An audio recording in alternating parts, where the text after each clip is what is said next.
ಅನೇಕ ದೇವರ ಹೆಸರುಗಳು ಮತ್ತು ಆತನನ್ನು ಸಮೀಪಿಸಬಹುದಾದ ಅನಂತ ರೂಪಗಳು. ಕೆಲಸ, ಭಕ್ತಿ ಅಥವಾ ದೇವರ ಪ್ರೀತಿಯ ಹೊರತಾಗಿ ಅಸಹಾಯಕ ಮತ್ತು ಏಕಾಂಗಿಯಾಗಿ ನಿಲ್ಲಲು ಸಾಧ್ಯವಿಲ್ಲ.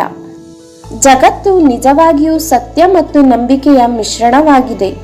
ನಂಬಿಕೆಯನ್ನು ತ್ಯಜಿಸಿ ಮತ್ತು ಸತ್ಯವನ್ನು ತೆಗೆದುಕೊಳ್ಳಿ.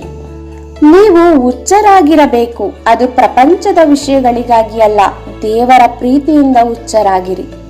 ಬಂಧನವು ಮನಸ್ಸಿನದು, ಸ್ವಾತಂತ್ರ್ಯ ಕೂಡ ಮನಸ್ಸಿನದು. ನೀವು ಹೇಳಿದರೆ, ನಾನು ಸ್ವತಂತ್ರ ಆತ್ಮ, ನಾನು ನನ್ನನ್ನು ಬಂಧಿಸಬಲ್ಲ ದೇವರ ಮಗನಾಗಿದ್ದೇನೆ. ನೀವು ಸ್ವತಂತ್ರರಾಗಿರಿ. ರೋಗವು ದೇಹಕ್ಕೆ, ಆತ್ಮವು ಪಾವತಿಸುವ ತೆರಿಗೆಯಾಗಿದೆ. ಬಾಡಿಗೆದಾರನು ಮನೆಯ ಬಳಕೆಗಾಗಿ ಮನೆ ಬಾಡಿಗೆಯನ್ನು ಪಾವತಿಸುತ್ತಾನೆ. ಭೂಮಿಯ ಎಲ್ಲ 4 ಭಾಗಗಳಲ್ಲಿ ಪ್ರಯಾಣಿಸಿ, ಆದರೆ ನೀವು ಎಲ್ಲಿಯೂ ಏನನ್ನು ಕಾಣುವುದಿಲ್ಲ.